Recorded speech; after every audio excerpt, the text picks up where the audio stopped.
So this is great. It has nothing to do with employers hiring less people. It has everything to do with people choosing to work less. Now, within that context, and I would add, this is also a great argument for, at the very least, temporarily lowering the age in which you can get full benefits for Social Security. I mean, if we were to drop that down to 62, just say for 3 or 4 years, till we continue to help the job market, you'd see the exact same impact. You probably wouldn't see as much upward pressure on wages because there's so much slack, so many people looking for jobs. But you'd see more people getting jobs, and then you'd start to see pressure on wages.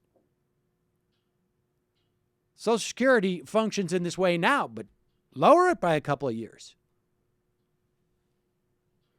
So there is one nuance to this. There are 2 ways in which people will be less incentivized to work by 2024, as more as Obamacare kicks in over this time. And it'll be the case starting in 2016, frankly, that you'll start to see the impacts of this. But over the course of those next 10 years or so. One is because they simply don't have to, you're giving people subsidized health insurance. They can afford health insurance, not from their employer. So they decide, I'm going to work less.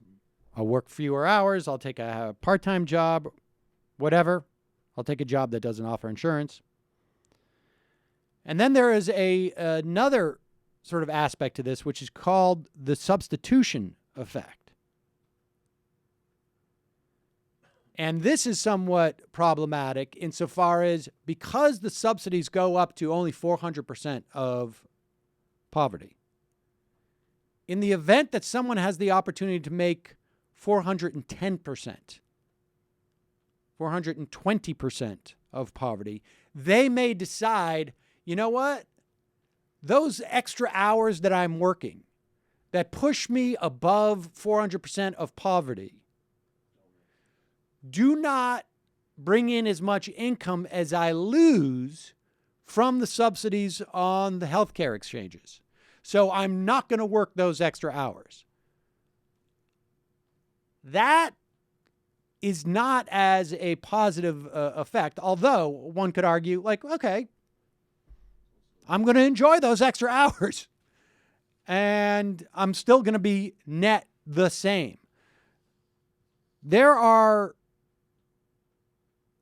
ways in which you could do that, that you could sort of deal with that problem.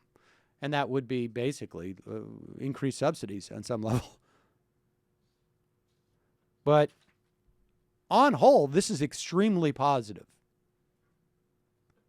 So people should be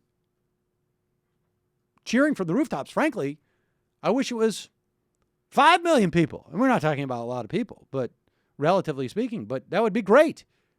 This is like at the beginning of Social Security saying that, 80-year-olds or 70-year-olds or 90-year-olds are leaving, the workforce because they don't have to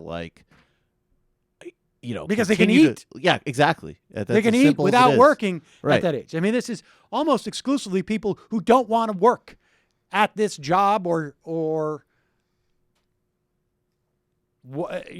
I want to retire, and it could very well be people who were, working to the age of 70 so that they could get more Social Security because they didn't have enough saved up. Oh, definitely. And so now they can afford to leave, or, I guess Medicare would pick up that tab. So it's probably, you're talking about 60-year-olds is more than likely.